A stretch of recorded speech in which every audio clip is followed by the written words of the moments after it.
my channel.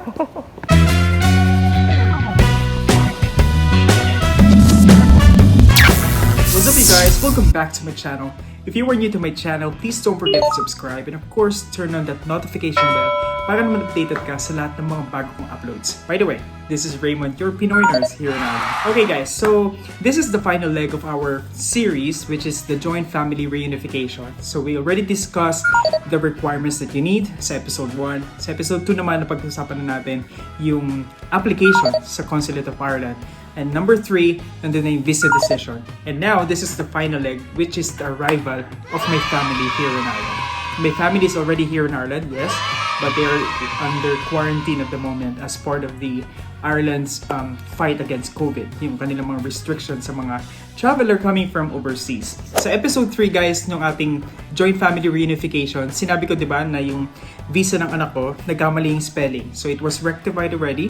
So my wife came back to the consulate and nung pagpunta ng misis ko doon, nag-stamp sila ng bago sa passport and they put canceled dun sa first stamp na nilagay nila sa passport. Okay, so since may visa na tayo, so ready na silang umalis ng Pilipinas. So una namin ginawa, ang una kong ginawa actually is naghanap ng tickets sa mga airlines na possible na pwede nila sakyan papunta dito. So we have different airlines guys that you can choose from. So meron tayong Emirates, Etihad, Qatar Airways. Pero kami, ang pinili namin is Emirates. Number 1, kasi yun yung pinakamaaga. We really tried our best na makapunta kagad sila dito because we are very, you know, the situation right now is very uncertain. So pwedeng mag-lockdown, pwedeng mag-restrict na naman ulit. So yun, nakapag-book kami ng flight sa Emirates and that was dated October 13. Magkano yung ticket? So that cost roughly about 1,200 plus euros. So kung i-convert natin yun sa Philippine peso guys, it's roughly about 60,000 pesos. So dalawa na sila doon. So my son is turning 4 years old, so medyo mas mababa sa adult fare. So dun sa flight na nakuha namin guys, may kasama na siya na 30 kilograms na luggage and syempre dalawa sila, so that's 60 in total. And yung hand carry nila is 7 kilograms each. However guys, dahil syempre mag-ina sila, so may mga bagay tayong kailangan pitpitin from the Philippines, lalo na essentials ng bata. And of course, mga konting pasalubong sa akin, di ba? So, dagdag kami ng additional luggage na around 10 kilograms para at least may ano lang tayo, may allowance, di ba? Hindi tayo ma-over baggage. One thing I advise you guys is to weigh all your luggages before coming here. Kasi napaka-hassle guys if you are in the airport already and you found out that you're over baggage. At unang-una, kapag over baggage ka at hindi mo na alam kung saan nilalagay, magbabayad ka pa ng additional and it is costly sa airport kumpara kung mag-extra baggage allowance ka ahead of time. So the next step that you have to do guys is to find out kung ano yung mga regulations, kung ano yung mga requirements ng airlines before you go. Kasi dahil COVID pandemic tayo ngayon, there are certain restrictions, there are certain requirements that they're asking from the travelers. So unang-una na dyan guys is yung swab test. So swab ang kinakailangan nila guys, hindi yung antigen o yung rapid testing na tinatawag. So yun guys, unang-unang ginawa ng misis ko was to look for a government facility or a hospital basically na makakapag-cater or makakapagbigay ng result as soon as possible. Tanong-tanong sa mga kaibigan and of course, chinek kung magkano din kasi medyo makikamahalan yung COVID swab. So we found out guys that there is a COVID swab testing sa Park and Fly sa Pasay City and they will release the result in 48 hours. So sabi ko, huy, sakto yun. So alis sila ng October 13, so nagpaswab yung misis ko ng October 10. So mind you guys, that children below 12 years old, hindi na kailangan ng magpaswab, okay? So no need for them. So yung mga adult lang. So yun, so nagpaswab siya and the cost of that was 4,000 pesos.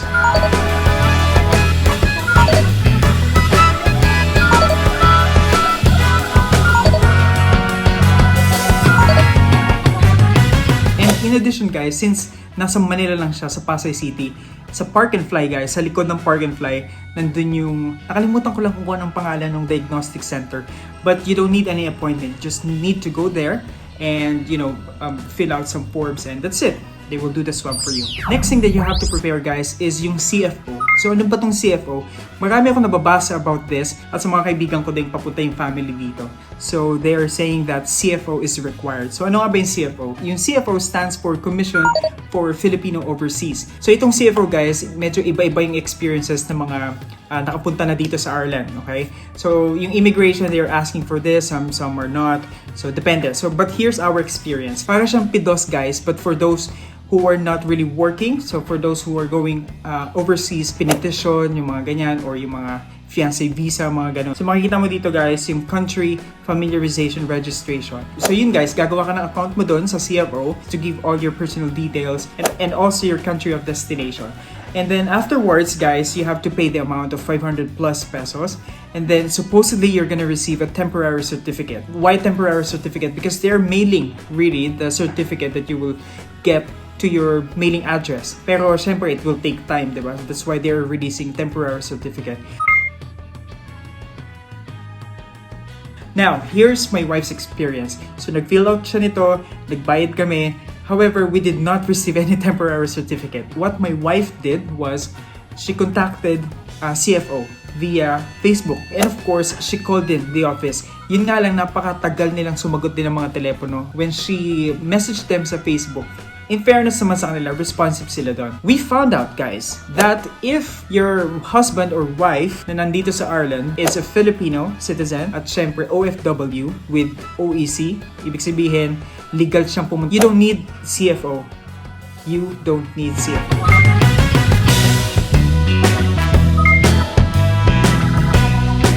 So yun yung confusion, guys. Kasi sa experiences ng ibang mga nakapunta na dito, they really ask for CFO. So I asked my wife, guys, to screenshot everything at i-print out para naman may proof kami, di ba? Na, kasi wala kami temporary certificate na na-receive. So iniisip ko baka ma-hold pa sa immigration or whatnot.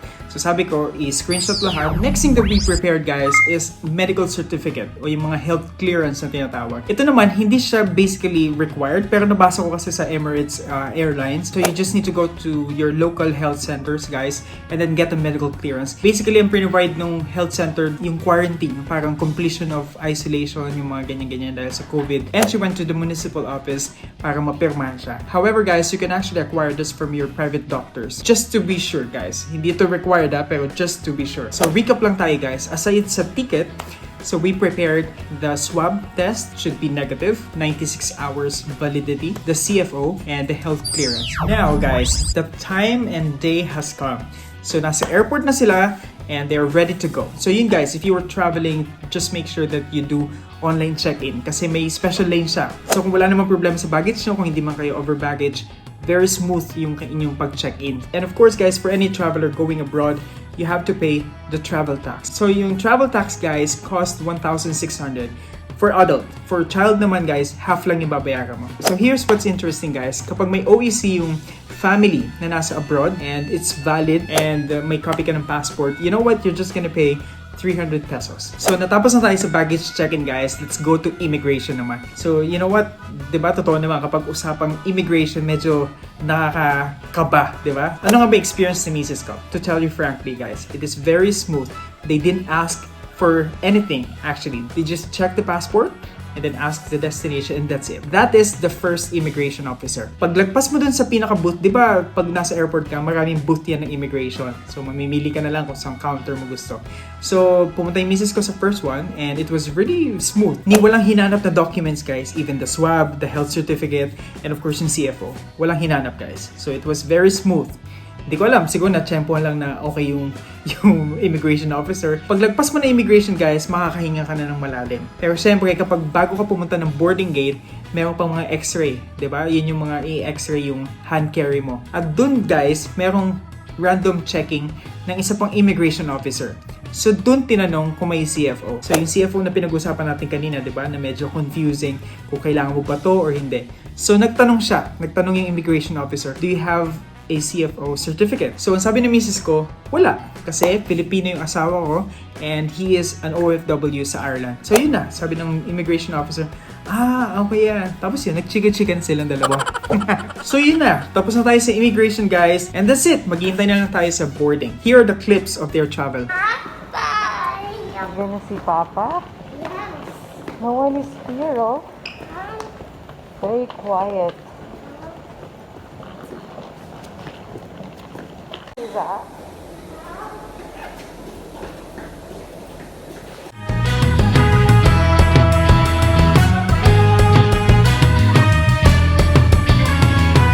So since Emirates yung airlines nila guys, ang connecting flight nito ay sa Dubai. Everyone, I see Ireland.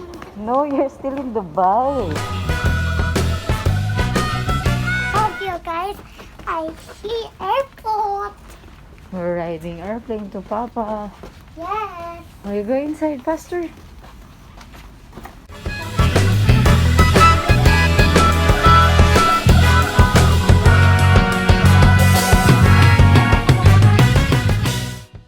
So from Philippines, nag-travel sila to Dubai.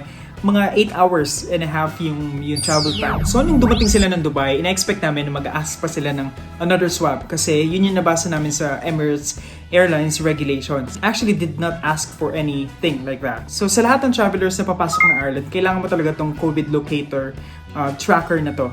Okay? So it will only mean that the government will monitor your stay dito sa Ireland. One thing that you have to do is to have a 14 days restricted movement. So yun na, nasa Dubai na sila and the layover was about 3 hours only. So yun lang, nag-enjoy lang sila sa scenery ng airport. So from Dubai, they will fly to Ireland. So ang flight hours niya was around 7.5 hours naman. So nung pagdating naman dito sa Ireland guys, so syempre masayang lahat kasi this is it, di ba? Zach, come here, Zach. Here. So cute, guys. Where are I you? see Where are- Ireland. Here we'll get our luggage. There. What color is that? Red. And Red to yours. Pero syempre dahil papasok ka ng bagong bansa guys, may immigration officer na naman yan. So yung misis ko, she actually prepared some of the documents. Yung mga documents ko din basically, mga GNIB card, ito yung IRP, yung residence permit card, yung passport, marriage contract, employment contract, proof of billing. So lahat yung prepare niya. Just to make sure, okay? Hinahanda lang natin yung mga possible na pwede nilang i-ask, okay? So pagdating dun sa immigration officer, the officer asked her, is this your first time to be here in Ireland? So sabi na, syempre, yes. Then after that, they asked for the marriage certificate. So my wife gave all the documents that she has. And wala naman. Ang tinignan lang basically, in-scan lang. And nung nakita na yung residence card, that's it na. So yun, nung okay na, pinicture na siya. And then of course, yung stamp dun sa passport. So kung makikita nyo sa passport guys, may 3 months validity yon. Ibig sabihin guys, 3 months initial permit yon. And then afterwards, you can renew that. Okay? So ako nang bahala mag-renew nun for them. And just to clarify guys, yung visa na mag-ina ko dito is joint family. So family visa siya. So ibig sabihin, my wife can work here, my son can study here, and they can stay here long term. So that's about it guys. That concludes our series, Join Family Reunification. So kung hindi mo pa napapanood yung mga previous series ko guys, i-include ko na lang siya sa description box, okay? And I hope nag-enjoy kayo sa mga videos na ginawa ko, especially this series. I really enjoyed making this one. And kung na-inspire kayo guys, please don't forget to like and share this video. Just give it a thumbs up guys. So once again guys, thank you so much for watching this video. And please, kung hindi ka pa subscriber, please don't forget to subscribe. And of course, don't forget to follow my Facebook page, Nurse Raymond 123. So paano? I'll see you in my next vlog. Bye!